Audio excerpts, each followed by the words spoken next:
Hello आज चाहिँ मेरो म्युजिक प्रोडक्सनको डे 1 सो मैले चाहिँ म्युजिक प्रोडक्सनको लागि सामानहरू जोडेको छु। सो फर्स्टमा चाहिँ हाम्रो सियोरको SM58, अर्को छ हाम्रो फोकसराइटको स्कारलेट 2i2, अनि हाम्रो अर्को छ यो भनेको माइक स्ट्यान्ड, अर्को हाम्रो ज्याक र हामीसँग रहेको छ अर्को AKG को हाम्रो K92 स्टुडियो माइक।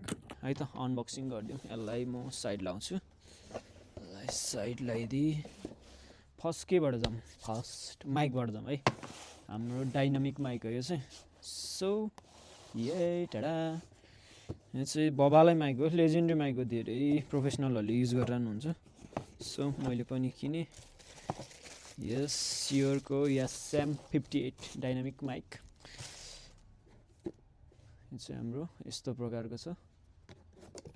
यसमा अर्को भनेको हाम्रो स्ट्यान्डको लागि स्ट्यान्ड होल्डर रहेछ, स्ट्यान्डमा त्यो गर्न। अर्को भनेको हाम्रो लेदर ब्याग छ है। अब जेन्युन लेदर त हो कि हुन्छ थाहा छैन है, तर राम्रो लेदर ब्याग मलाई चाहिँ राम्रै लाग्यो। अर्को भनेको यहाँ अब चिठी पत्रहरू छन् जुन पढ्ने गरेको छैन। यहाँ एउटा यस्तो रहेछ। अर्को भने सियोरको स्टिकर। सो यसलाई नि पाखा लगाइदिउँ। अब हाम्रो साउन्ड कार्डको रिभ्यू अनबक्सिङ गरिदिउँ है त। केबल अब नर्मल केबल भएको यो माइकको लागि। यो चाहिँ प्याकेजमा किने भए किन्नु पर्थेन, त्यो बन्डल नकिने भएर किन्नु पर्यो। यो मैले छुट्टै किनेको। सो हाम्रो फोकसराइटको स्कारलेट 2i2 है त। 2 इनपुट 2 आउटपुट यो किताब भइगयो हाम्रो। Wow, just wow. अर्को हाम्रो type C cable. Type C cable पछि हाम्रो मेन बट्टा। आहा कति राम्रो कलर।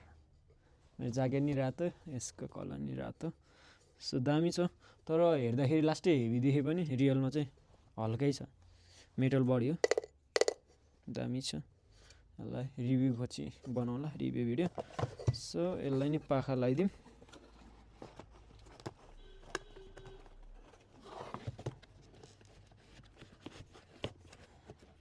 मलाई लगाउन न के हो यो।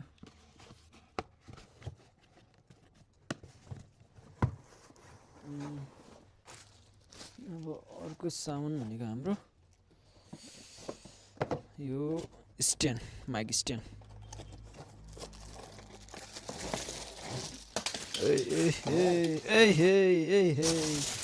यो माइक स्ट्यान्ड अब के खोलेर देखाउनु होइन।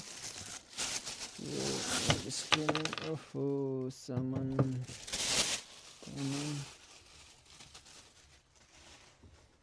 Mic stand. यो चाहिँ माइक स्ट्यान्ड हो को हाम्रो K92 स्टुडियो माइक।